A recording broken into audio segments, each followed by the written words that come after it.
Hare Rama, Rama Rama, Hare Hare. A very familiar topic, Bhagavad Gita, only a different approach for this evening.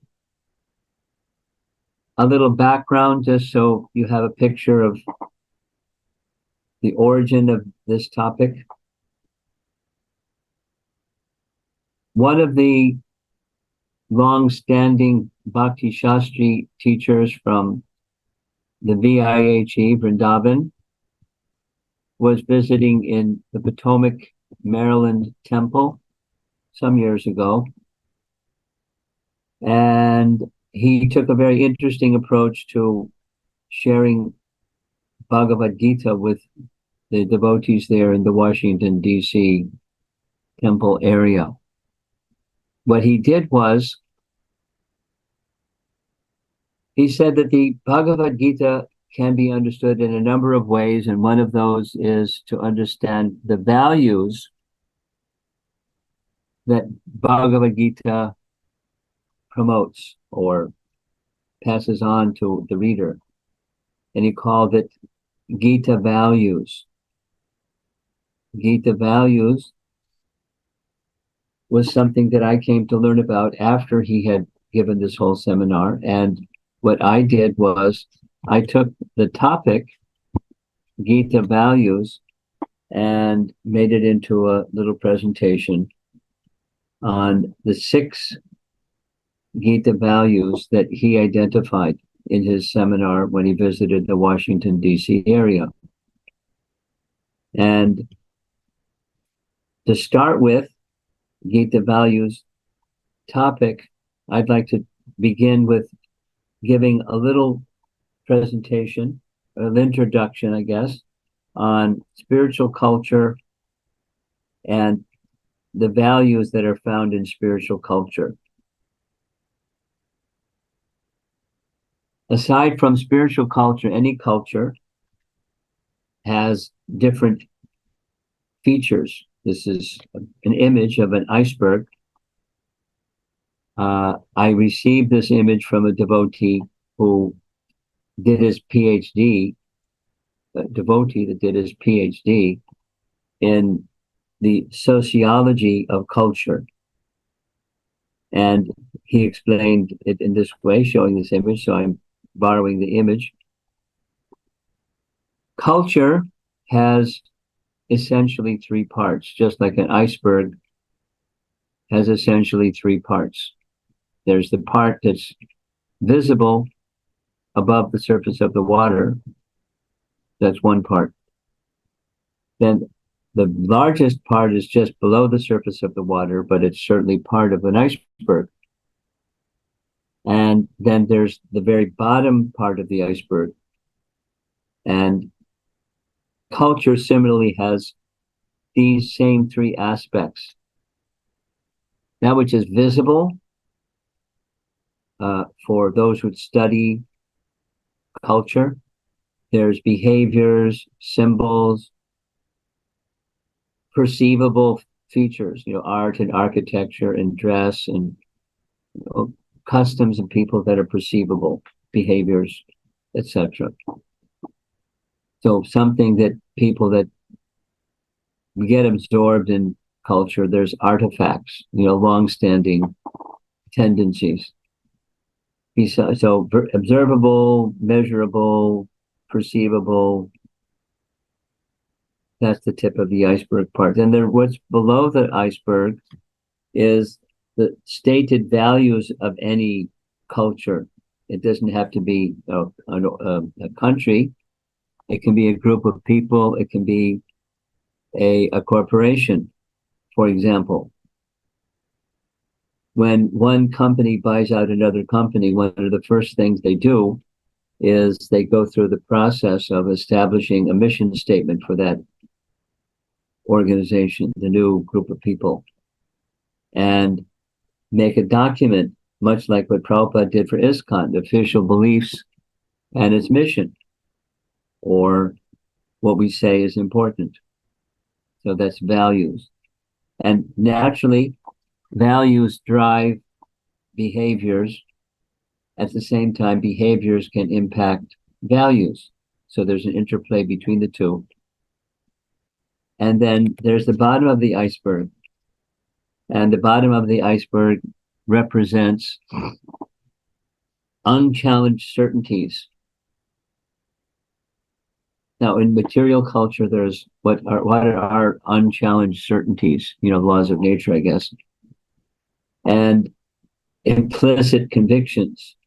Implicit, there's the explicit stated values, there's implicit convictions, something that just doesn't change. So let's just say for spiritual culture, we're spirit soul.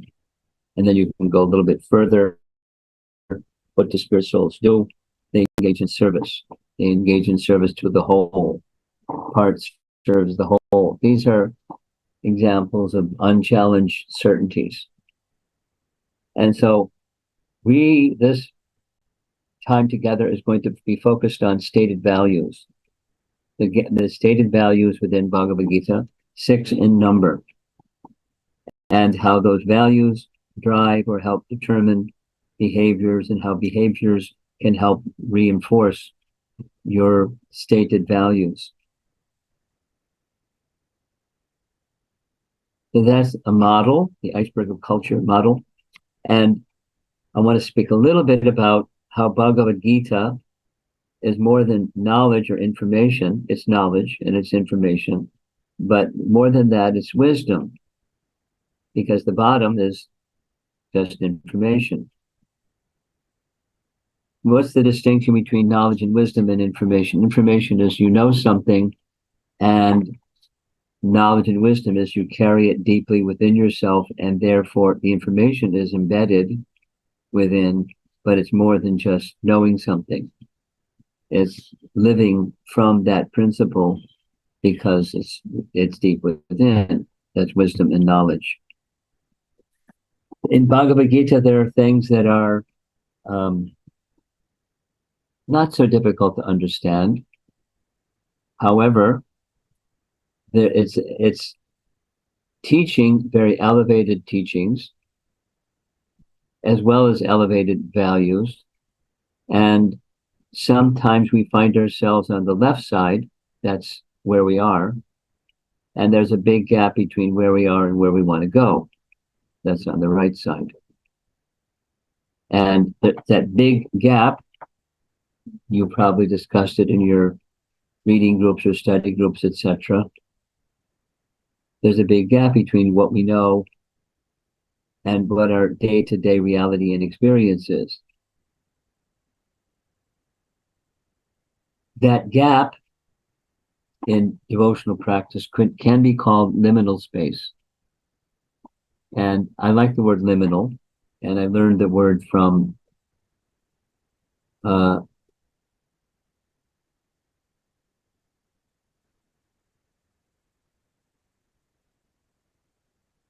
one of our sannyasis. His name is, my mind is drawing a blank right now. Sachinandan Swami. There we go. Sachinandan Swami uses this liminal space in japa retreats to say where we are and where we want to go. So there's a big gap.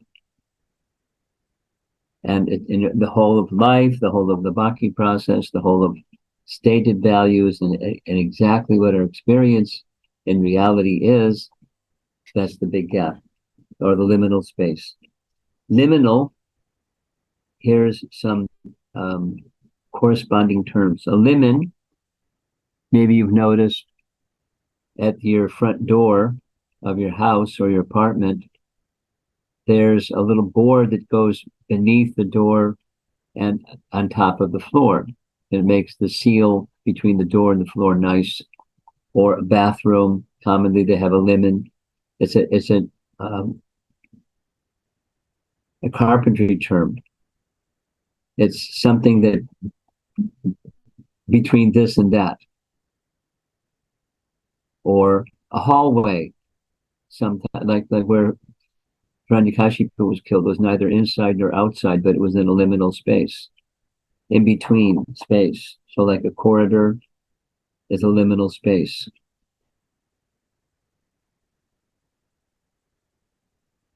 So the liminal space in the Gita values topic is there's values. Some persons may feel discouraged because I'm not there yet. But the good news is in the process of yoga, Krishna helps us through that transition between where we are and where we want to go. And where we want to go is that it has a certain degree of surety because Krishna is there. It's certain degree of uncertainty because it's new to us. We're exploring, and we're following the path anyways because we have faith in Krishna and the acharyas that are guiding us. So that's a little. Don't feel intimidated by values that are too high, is the point, because slowly by slowly and slowly one will get there. The first of the 6 Gita values, I'll later send you a little document that states the value in a little paragraph describing the value, but the first one is sama-darsinah, Pandita sama-darsinah, or equal vision. And it's a fundamental value.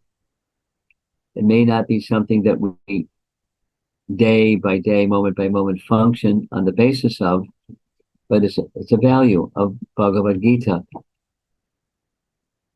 Now comes the question, how are we supposed to see with equal vision when there's so much variety? It's a pretty unusual vegetable tree.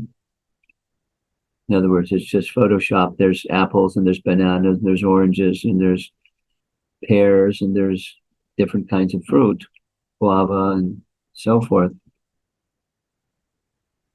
Varieties of fruit, varieties of insects, varieties of birds, varieties of aquatics, varieties of animals, more varieties of animals. So with all this diversity, how are we supposed to have sama-darsinah, or see with equal vision? Because there's so many differences. And not only there's so many differences amongst species, but even within the human species, there's so much variety of color, dress, complexion, language, habits, variety in human species and varieties of nations, because people are different. There's so many differences.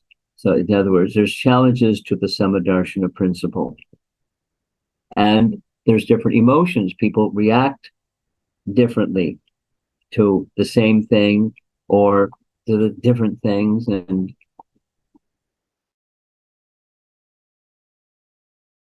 there's different reactions from different people.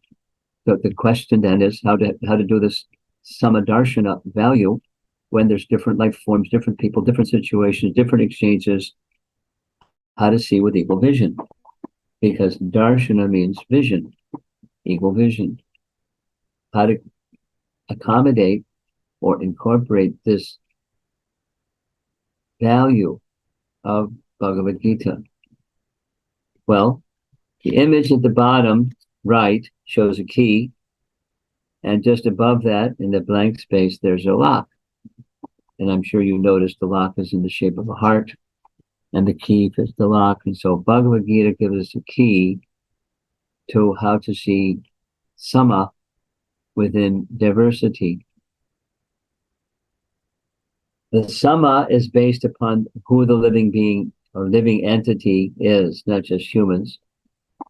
So life is to be respected. The spark of life within is to be respected. In other words, it's a spiritual conception, regardless of the coverings, the species, race, gender, caste, creed, etc.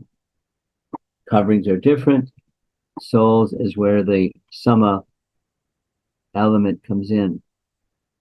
There's a nice painting showing a learned person trying his best to see equally amidst diversities of forms of life and species of life.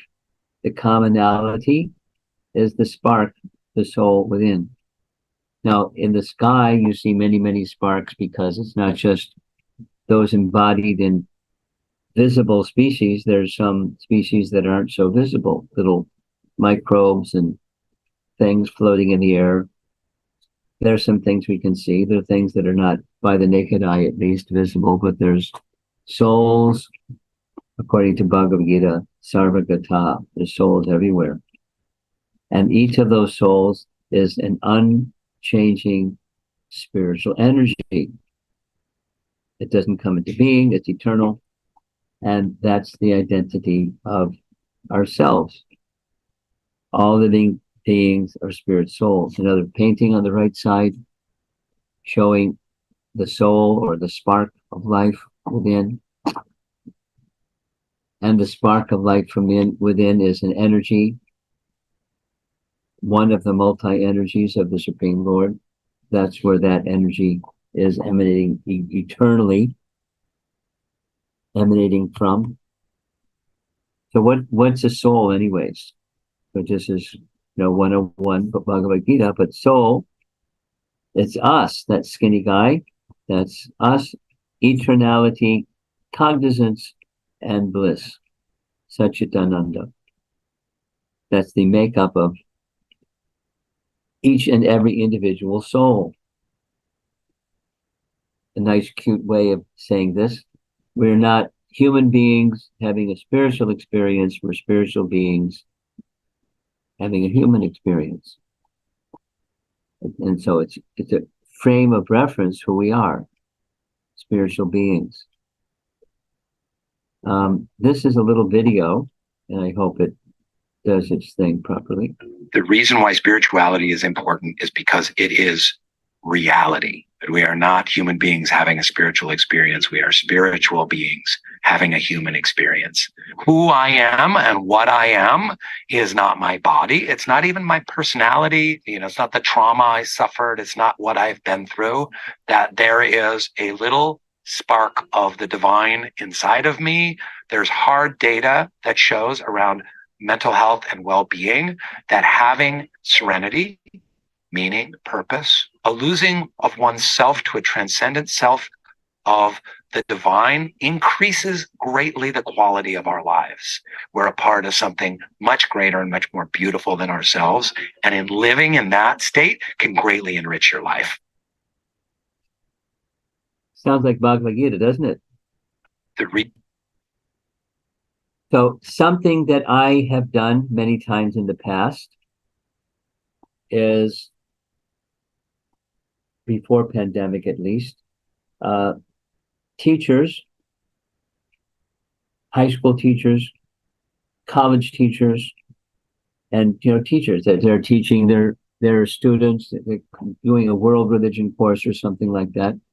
So they like to bring their students to our temple to examine the monarch butterfly on the board. That means they like to see us doing our rituals, because many schools teach the difference between religions is their rituals. So they come when we do our rituals, meaning, greeting of the deities and the conch shell blows and the curtain opens and the singing of the Govinda song, and everyone pays obeisances, and there's our rituals. And then we go to the back of the temple room and we perform Guru Puja and ring a bell, and so there's our rituals. And then we have another ritual. We sit down and sing Jai Radha Madhava, and that's another ritual, and we speak something. So we have our set of rituals from their perspective.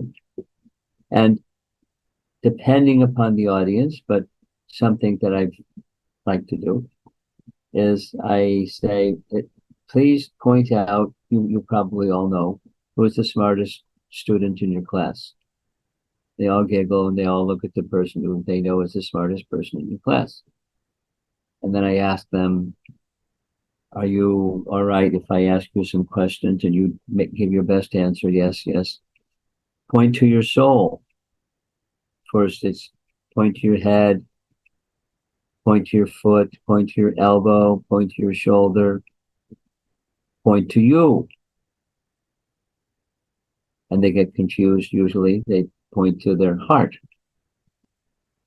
but where, their chest.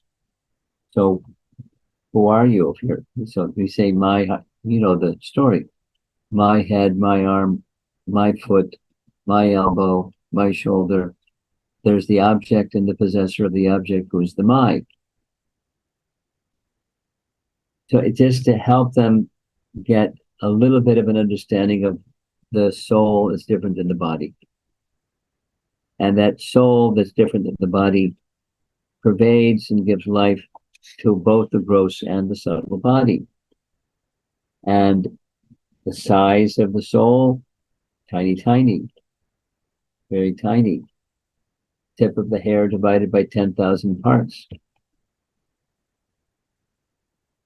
So that's the Svetashvatara Upanishad verse. You've seen it before.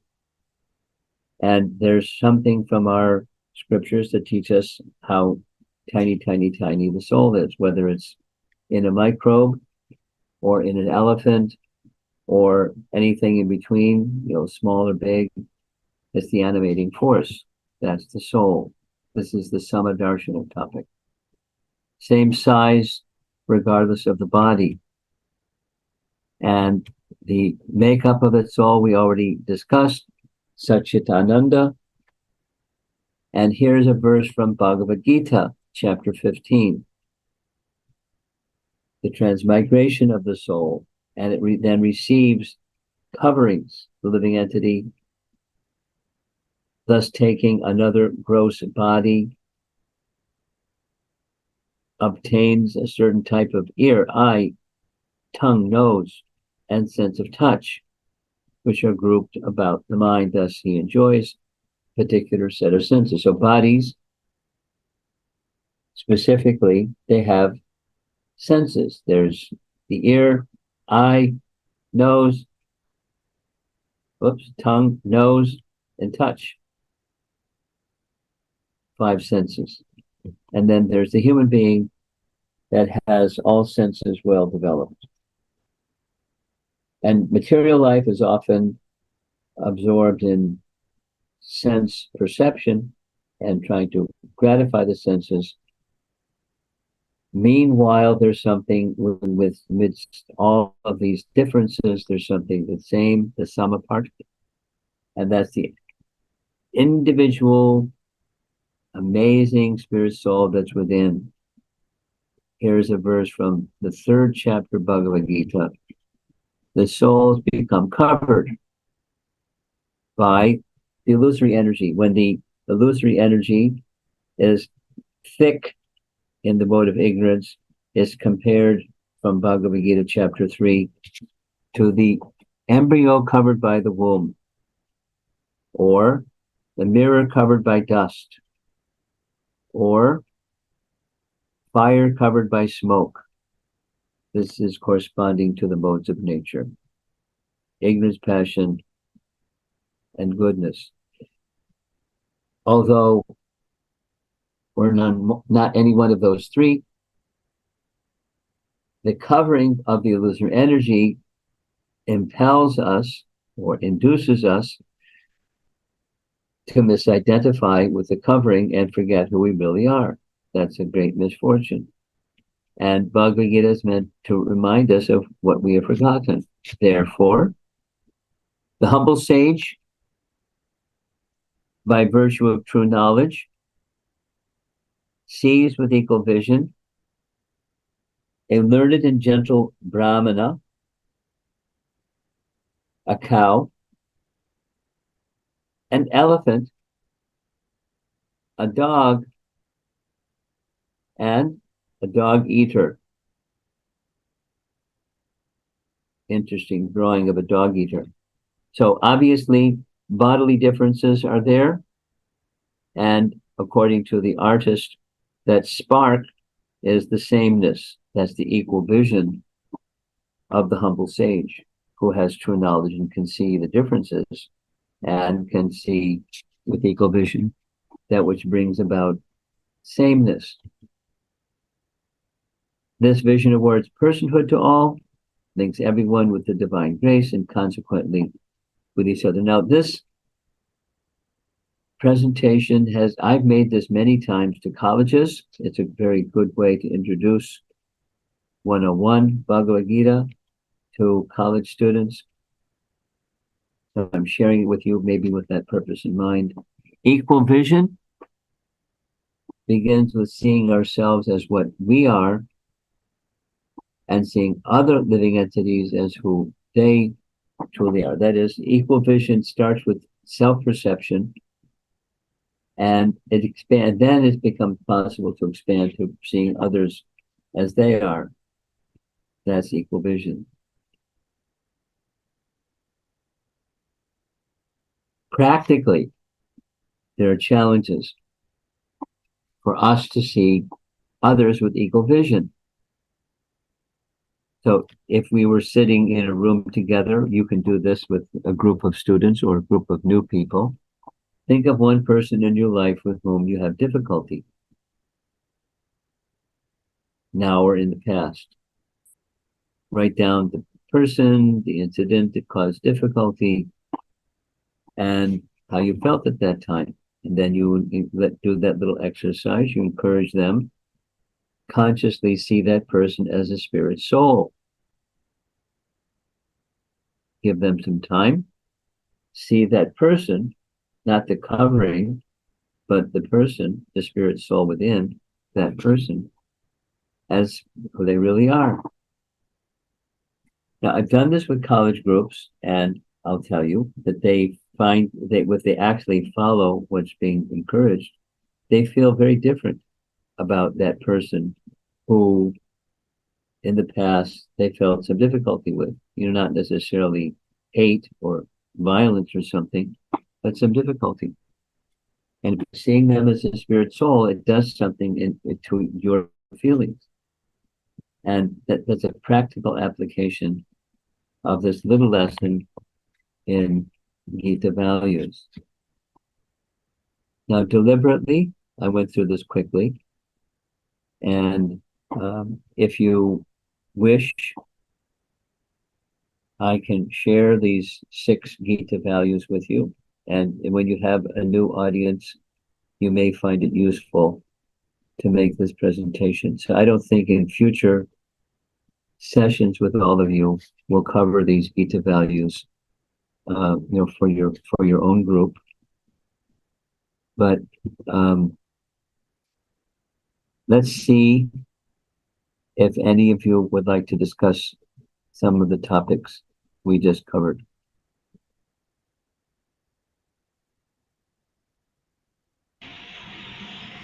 Hare Krishna Guru Maharaj, please accept my humble obeisances. All glories to Srila Prabhupada. Maharaj, I have a question on this topic of sama-darsinah. So, respect for all living entities by seeing them as sparks of consciousness, eternally part and parcel of the Supreme. That is at one level. But does sama-darshana include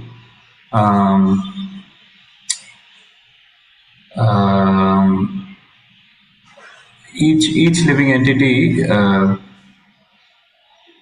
having the best in our hearts for them, wishing them well, and specifically when we have difficulty with a person, should we try to stop at the level of respect and resolve the conflict in our heart, or any ill feelings we might have towards them, or are we to strive to get to a point where we wish them well, we see if we can do something for them? Well, the answer to your question, it depends on which stage of bhakti you're in, how you respond to this, in the sama-darsinah principle, how you respond to someone who is hurtful or mean or a bully or, something. Depends on your personal, or each of our personal level of bhakti attainment. So I would say, and the introductory or simple level, try, even someone is inimical or in that category, that direction,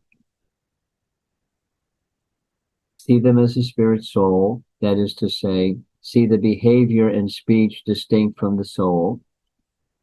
This is covering. And then you start to go in the path of detached knowledge. You can see, if it doesn't take necessarily lots of time, but you can think or see, here's a spirit soul covered or being induced by this mode or that mode. How interesting. It's just a display of the prakriti according to the modes of nature in different ways. Now, if that's sama-darsinah, it's essential for sama-darsinah to be effective to see that soul comes from the Supreme Soul. So, I didn't go there in this little presentation. It's just a principle of seeing souls equal. So to the degree that you can see the soul different than the covering, it will stay in place if you can see the soul as part of the Supreme Soul. Now, so let's go to the topmost stage. The Uttama Adhikari Vaishnav sees everyone as serving Krishna, except one person, and that's oneself. That's the topmost. So we're not there. So then let's go back down to where we are. I want to see them as a spirit soul. I can see the mode of nature that's moving this person or this entity. It can be a dog or it can be a whatever it is, entity, moving in this mode, that mode, the other mode. And depending upon your Krishna consciousness, you may choose to step away from that relationship. You may, so without losing respect or spiritual vision, you can think in different ways. How can I be of service to this person? Maybe the best service to this person is I keep myself distant from them. That's, the madhyama, keep themselves distant from those who are inimical to Krishna. But if there's some capacity to help the person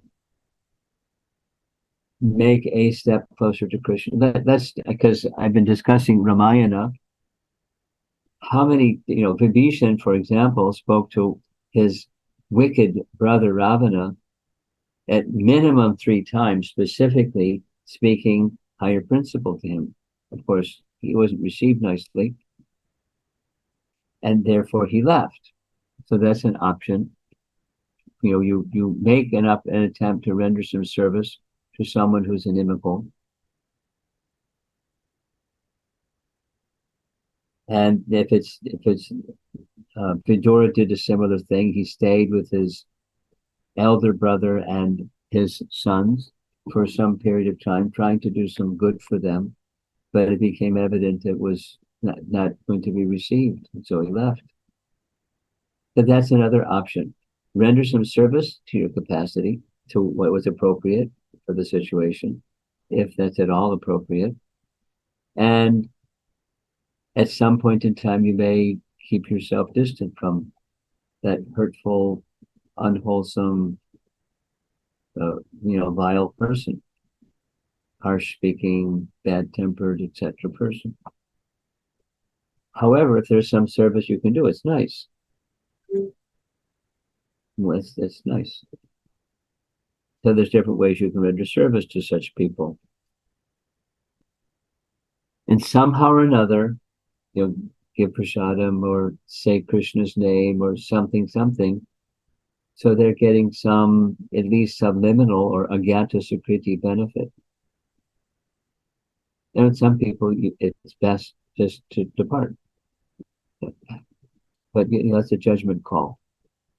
Main thing, just to respond to your question, don't depart from the spiritual vision principle, and don't depart from the principle of respect to the soul, while the covering of the soul may be not very nice at all, not so respectable. but you respect the soul.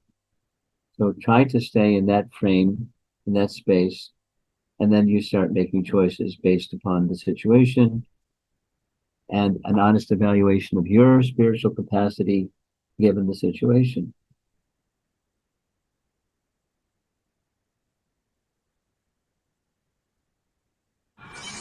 Thank you, Maharaj. Okay. Lakshmi, go ahead. Sorry, Maharaj, it's Leela Sundari. I'm sorry, I didn't change. Okay, sorry. It says Lakshmi. Yeah, Go ahead. sorry, I changed the name. Maharaj, I had two questions regarding the exact same points that you had mentioned, Maharaj. The Okay. two questions are, number one, does trying to receive their behavior and trying to give them respect also entail trying to analyze why they are acting the way they are, how they might be perhaps thinking due to their conditioning? Yes, And you can do that, but it's sometimes not so evident. You know, different, for example, different people become triggered to bad speech or bad behavior for many different reasons, and you may not know what those many different reasons are by Right. reflecting on it or something. So it's not necessary where is it coming from. If you have a sense that somebody has a need that's not being met, and therefore their speech and behavior is, discomforting, you may want to acknowledge, at least internally acknowledge that and say, they're suffering because their needs aren't met, or they were damaged. They were a victim and now they're becoming a perpetrator, because that's what victims do. They later become. So if you don't know what the purpose is, it's also okay. And if you think you know what the purpose is, you may not have the right idea. So don't be too much caught up in where is this coming from. You can try, if you depending upon the relationship and your capacity. But more important is the other principles. Go ahead. Next. So, sorry, the next question is, wouldn't our receiving their behavior as negative be a reflection of our own conditioning and our own thought process, which is Of wrong? course. Well, depends on how you respond. So let's go back and use your example. How are you? Someone misbehaves or speaks harshly, and now what's your response? I am hurt. I don't say anything, but I'm taken aback. Well, now that's human. And now supposing you don't lose track of while the behavior is harsh, you don't necessarily have to feel hurt, or the speech can be harsh, but you can understand, wow, this person must be really suffering to say this and do this. They're really feeling some pain inside. So you can feel empathy rather than hurt. Okay, Maharaj. It's possible. So everything, how you respond depends upon where you are in your spiritual trajectory. How much have you become fixed in knowing who you are, and thus you're not vulnerable if they say or do something harsh, because you're fixed. Yes, Maharaj. Yes, Maharaj. And then the option of responses are more likely to be in the direction of goodness than the direction of passion, ignorance. Maharaj. Thank you, Maharaj. This really gave me a lot to think about. Yeah, that's spiritual life. Yes, Maharaj.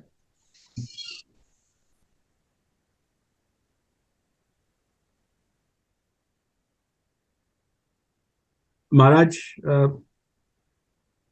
may I ask a question? Who's Sumit? Yeah, Hare Krishna Maharaj, General Pranam. This is Sumit.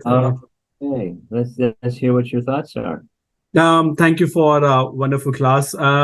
I think this sama-darsinah point, in fact, it came in a discussion with my wife probably Ah, very recently, actually. And I was saying if such and such has got wonderful property, qualities, and so on and so forth. So that's Krishna's mercy, and he should use that in Krishna's service. So the response I got from my wife was, kind of made me thinking that, of course, he has got it. It's Krishna's mercy, but it has come because that person has done pious activities, or actually has served the devotees or such and such. So yes. he or she still deserves it. So you still have to acknowledge that that person has got certain qualities because of that, it deserves it, rather than anything else, actually. So Right, right. I think Rather the than, today's topic touches to that. Sorry, Raj, please go ahead. okay, I'm sorry. Your wife is saying you should see in the background there's piety rather than what? Yeah, so background, whether there is a piety, or he would have got the mercies from devotee, that person. So I think so her point was that still acknowledging that that person has done something, that's why Krishna has given that quality. So how do we apply that, in seeing what we just mentioned, Maharaj, from a sama-darsinah perspective in that regard? I don't see there's a contradiction, so I'm having difficulty sorting out the question. In other words, Yeah. There's different possibilities of how good qualities can come. One of them is what your wife mentioned, that is, some piety, some good activity, and now they're reaping or receiving the result of that good activity in the form of something, some opulence or something that's venerable and laudable and praiseworthy. However, there is at least another option, and that other option is Krishna may choose to decorate someone who isn't pious and has a stockpile of good activity, and Krishna may choose to decorate that devotee with spiritual qualities, not just a reflection that comes and goes with time, but spiritual qualities. And that's another way that someone can be bearing good qualities. You know the verse from Bhagavatam, Yasyasti Bhaktir Bhagavatya Kinchana, etc. So good qualities, Krishna has I call it like this, Krishna has a big warehouse. He has a good qualities warehouse.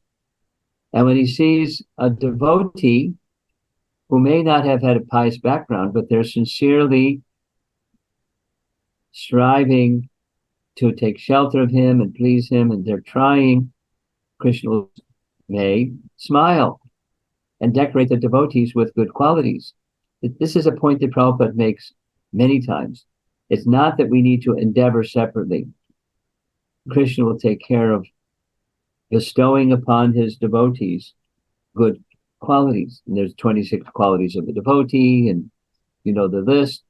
One is primary, and all the other 25 are secondary. And so the primary is Krishna Eka Sharana. And you do that one, that's a spiritual quality, and then the other qualities become your qualities. Now, I don't know exactly what that has to do with the sama-darsinah topic, because whether somebody is decorated by good qualities or not, so there's three people. Someone's pious, they have something laudable.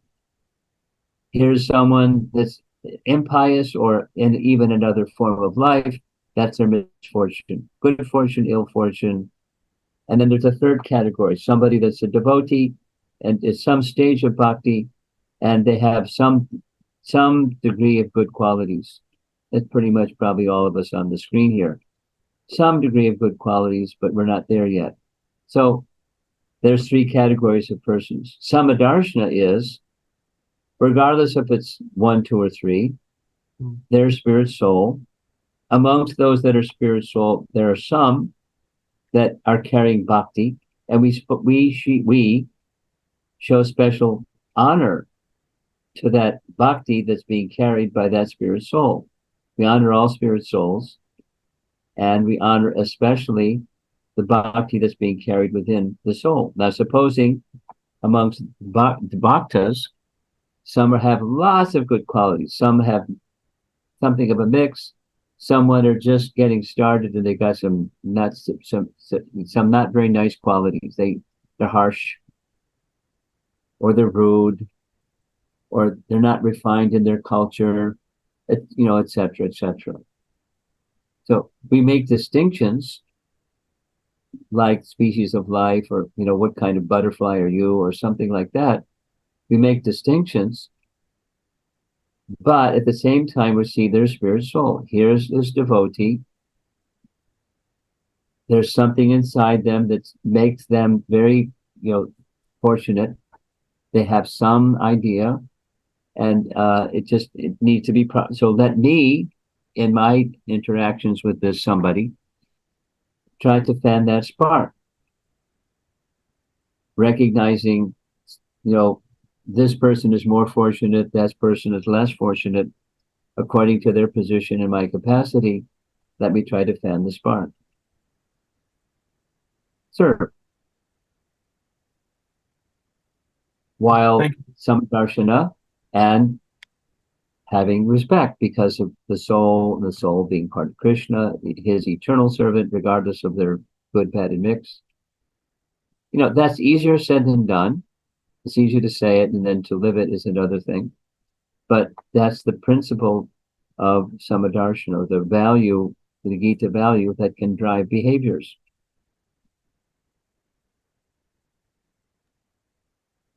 Hare Krishna, Guru Maharaj. Hare Krishna. Yeah, please accept my humble obeisances. Really grateful to you for sparing with us. Yes, Maharaj. So actually my question is it like, can we say compassion towards other living entities is what causes one to be sama-darsinah? I would say that compassion towards other living entities is a byproduct, not a cause. Okay. Meaning, there's 26 qualities, and compassion is one of the 25 of the 26 qualities, and it's natural for the soul. It's of the soul. It's what souls do in relation to other souls, is act with compassion. So it's of the soul, and seeing that way awakens that which is of the soul, the qualities of the soul. Because it's a byproduct, not a cause. Okay. My next question is, I don't know whether it is like on the similar lines as Paramananda Prabhu asked. It is on, the question is like, how to see people who are inimical to Krishna with equal vision. So sometimes like really people are like against God, and they say some bad things about God, and I don't like their company. So how to see that? Well, you avoid their association. But avoiding their association doesn't mean you don't see them as a soul. They're a soul that's misguided. They've had bad association. They're making some bad choices because of that bad association. They're in a dark place.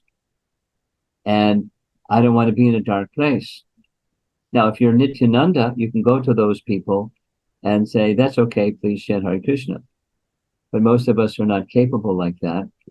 So we're in the Madhyama position, and our instruction from scripture is we keep a safe distance from such people. Okay. Maharaj, if okay, I can ask another question? I'm fine. You're on a roll. Go for it. Okay. Maharaj, like, what is the effect, like what is the outcome of seeing others with equal vision as per Bhagavad Gita? What's the outcome? Yes. Good relationships. Is there any product, like, is there any good relationships? Good relationships. We have. I'm in China, and I gave a 4-part seminar on something related to this topic, and how to strengthen relationships by the topic specifically was mantra meditation. But when you become more tuned in to who you are, then it becomes possible for you to have a relationship with with others that may or may not understand that they're spirit soul, especially someone that has some understanding of a spirit soul, but they're still a little rough. So you can have a relationship with that person, a meaningful relationship where there's a relationship of service, etc., etc. That's our devotee communities, speaking frankly. So you're less than perfect, most likely. We're all less than perfect, most likely. And you accept people as who, the covering is less than perfect, but inside is something very special. And that's a soul, and especially souls that have some inkling of service to Krishna. So that's according to your capacity and their situation, then you can serve them in a meaningful way, rather than disconnect and sometimes and sometimes not, sometimes warm, sometimes cold, sometimes uncomfortable, etc. Service is at the center, with the soul being the recipient, the giver and the recipient. Then there's covering. There's coverings, and we acknowledge the coverings. I have this covering, and they have that covering, and so I have to honor protocol and proper social conventions and things like that. But service is the mood. Starting at the platform of the soul, and then maybe some other needs besides the soul platform, or in addition to the soul platform. And so I may say something nice to a small child. That's just an exchange of pleasantry, and they feel acknowledged and feel something. But it's for the soul. The benefit is ultimately for the soul. Yeah. Okay. Thank you so much, Maharaj. I see Madan Mohan's hand up. Hare Krishna Maharaj, thank you very much for this class. I have a question. Like in material world, also we see there is an attempt to, this equality, like Hindu, Muslim, black and white, men and women. Yeah. And this, but the background or the understanding is, in my term, is like fake. So my question is actually. Wait. I want to catch the language. In your term, it's what? I mean, it is fake. It's not reality. Fake. Yeah. F-A-K-E, fake. Yes. Okay.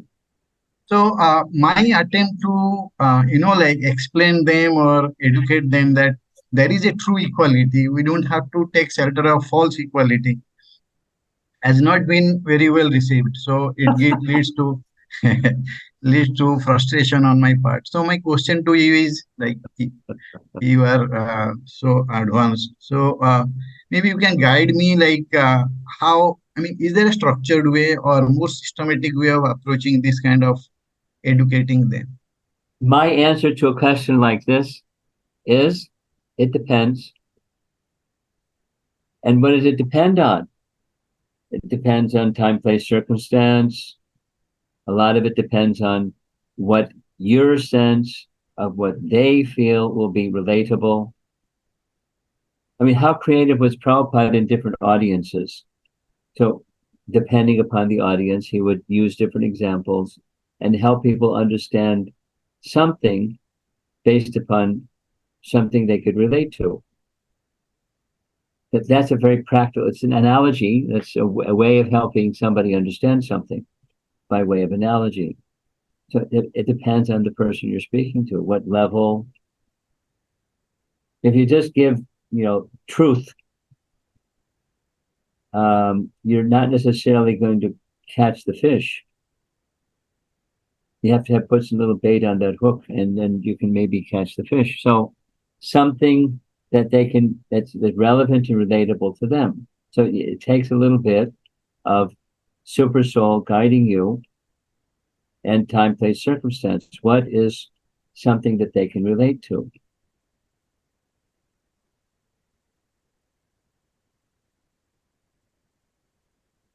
I mean, here's one example that's coming to mind as I'm speaking. You ask them, do you have any children? Are you a parent? Do you have any children? And so there's a relationship between you and your child. Yes, of course.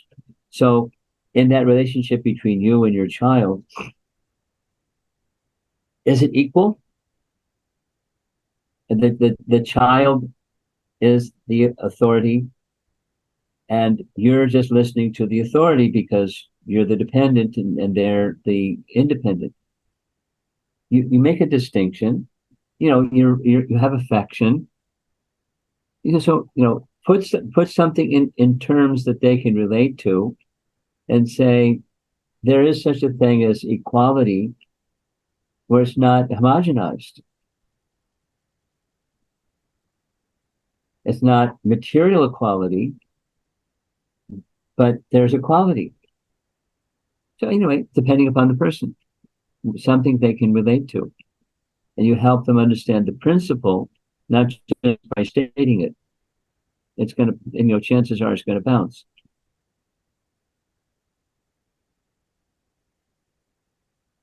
It's a cardinal rule for speaking. It's know thy audience. And, what's going to help them feel that the message that you wish to share is relatable. Find something that's relatable to them. If it's teenagers, you have friends. Anyway, you just find something that's relatable to them. And then you make the point in the context of whatever that example is, that's something that they can relate to. Prabhupada did it all the time. Listen to his lectures all the time. Okay, I see Padmini with her hand up. Hare Krishna Maharaj. Actually, this is regarding my God brothers. Earlier they asked about like how to deal with the people who are against God or against Krishna consciousness or something like that. But if it is, you said try to avoid their association. But what if they are part of our family? Like, your say, voice is breaking up. I'm hearing about 70% or 60%. But if you could speak slower. Okay, apologies. Maharaj, can you hear me now? Better. Yeah, okay. No, you were actually like advising to avoid the association of the people who talk about against Krishna or God. So what if they belong to our own family? How do we deal about it? Because we are in their association every day. And sometimes they do comment on the way that we pray, or we keep visiting temples or something like that. So how do we deal with them, Maharaj? Oh boy. Well, depends.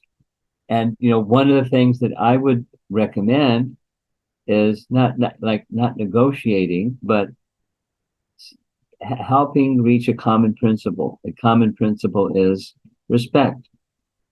Respect. Here's what I understand your value is. Let me say what I see your value is, and I respect it. It's not my value, but I see what your value is, and here's my value. And I hope you can understand what my value is. If not, you can ask me about it. But let us try to respect one another's values, although we don't have the same value. Let us respect it. I'd like to have that kind of relationship in a home where we don't have to have identical value, but we respect differences, even in values. So is that reasonable? It's not like you're asking them to sign a contract, but you're asking them to be respectful of your value system by demonstrating it, first of all, that you know what their value system is, and it's different than yours. And it's okay. You don't need them to accept your value system. That's not your need. You want to respect them, and you are wishing that they would also respect yours. Because if not, we'll have conflict in the home or within the family, extended family, or whatever it is. And then, something else you can do in such a situation is exhibit good qualities. There's nothing that can be more compelling. Achar is more compelling than prachar. Your good character, your good conduct, your being a good whatever they in the family relation, good mother, good cook, good showing respect, etc., etc., etc. And even they're inimical or in opposition to your values, it's just natural that they would show respect because of your good character. In other words, they may start to think, look, whatever she's into, it's good because she's good. Convince them to be respectful by your good character. Now, it's not a guarantee, but it's a good path to move on.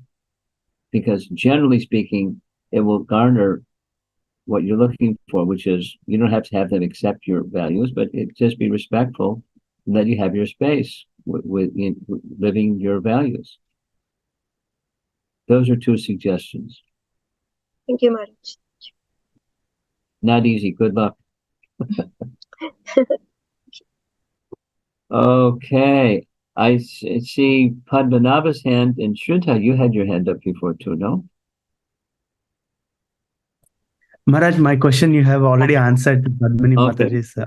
Okay. Thank you. It's about respecting the values of his. Yeah. Thank you. Again, all these things are easier said than done, but it's principle.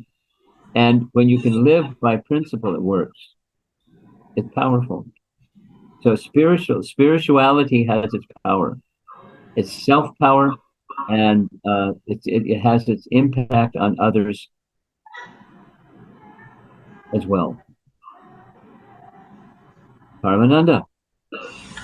Maharaj, I had a follow-up to my question based on discussions based on other devotees' question. So, sama-darsinah at the level of respect for all living entities, and then further, we get to a point as our bhakti matures where we wish well and have the best interest of all living entities. Maharaj, my experience is maybe a little strange. In my life, relationships, in some ways, this sama-darsinah and respect and smoothness in relationships has been easier outside of devotee circles. Not that I am best friends with these people, but conflicts and difficulties have been easier to solve, to have smoother relationships at work, especially. Whereas within devotee circles, there is this factor of Vaishnava aparadh thrown in. And I sometimes, I regularly find it more difficult to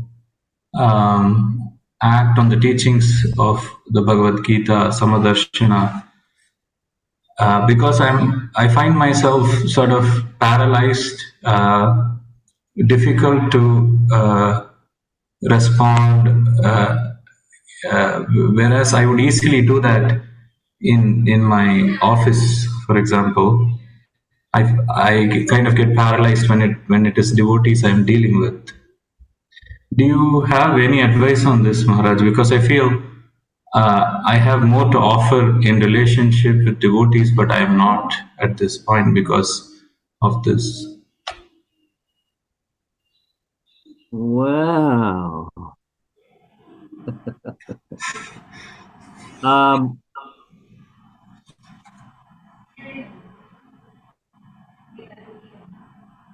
Paralyzed. That's a strong word.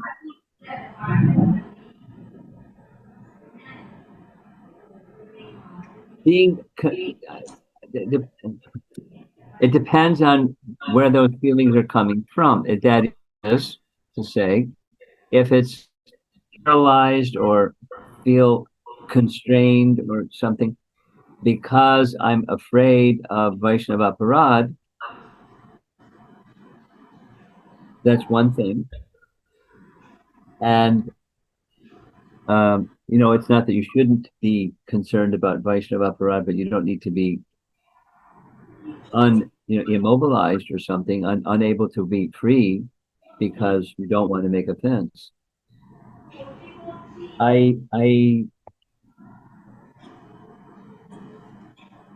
My sense is not only you, but somebody who's good natured, that is both on the outside and the inside, they're joyful, then that person, devotee, or we're interacting with a non-devotee in the workplace or whatever, then it flows quite naturally. And if there's something that arises that makes another person uncomfortable, then you don't know what that is, and you're trying to you're paralyzed or catatonic because you don't want to make an offense, then that can be also perceived as an offense, like you're around me, you're uncomfortable or something. So I would say be more natural, just be yourself, your affable self, and in your demeanor, you're humble enough that if there's some feedback that somebody wants to let you know, look, you just stepped on my toes, or you're making me uncomfortable with the way that you're speaking or looking at me or something, they'll say it. In other words, if it's more relaxed and affable, as is your nature, then you're not making offense because you're not. A big part of offense is intention. This is nectar of instruction. A big part of offense is intention. It's in Bhakti Sandarbha also. A big part of offense is intention. And so if something is unintentional, it's not really an offense. And somebody that's a Vaishnava will not hold it as an offense either. But from Krishna's, record keeping, it's not an offense. Offense is something that it is intentional. I'm going out of my way and I stepped on someone's toe because I want them to say ouch. I want them to feel some pain or something like that. So don't worry. Be your affable self. And know that Krishna knows your intention, and good, warm personality like you have, people will appreciate that. And if there's something that's untoward or they take it that way, it'll come back to you. You'll find out either from them directly or others.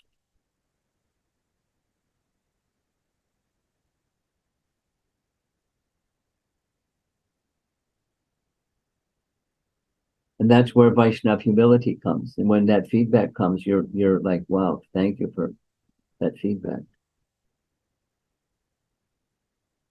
Madan Mohan's got his hand up again. Maharaj, it is a clarification. So we are talking about equality, but in the spiritual world, in our relationship with Krishna, we are not equal. Correct, Maharaj? We're not what?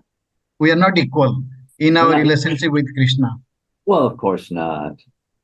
What kind of question is that? So, I just want to verify my understanding. So, okay. Yes. Yes. You got it. And yeah. One more clarification is like, between Bhagavad Gita and Srimad Bhagavatam, can we say that like Bhagavad Gita talks about equality just at the level of soul, but when we go to Srimad Bhagavatam, we see that there are many varieties. Is it a true understanding, Maharaj? There's varieties in Bhagavad Gita. The principle of sama-darsinah is in the Bhagavatam also. And not sorry to say, I'm happy to say. It's in the Bhagavatam also. And there's all kinds of varieties in Bhagavad Gita and all kinds of varieties in the Bhagavatam. So you don't get an A in your exam there. Last question. Wow, I gave a short class and it's gone for 70 minutes, 71 minutes. Look at this. Hare Go ahead. Krishna. Yeah, Hare Krishna Maharaj. So the last question, is it okay to ask? Yeah, you got the last question. Go for it. Okay.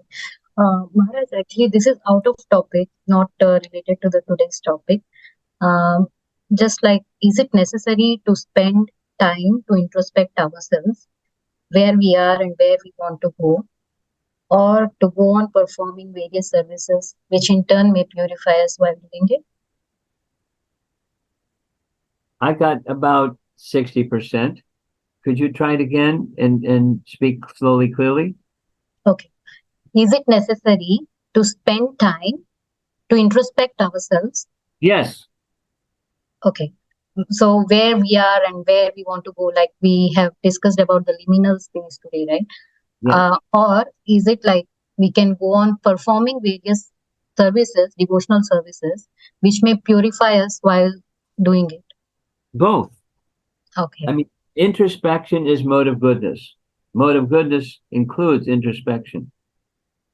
So Okay. you're be in the mode of goodness, and that how am I doing? And where are there shortcomings that need attention?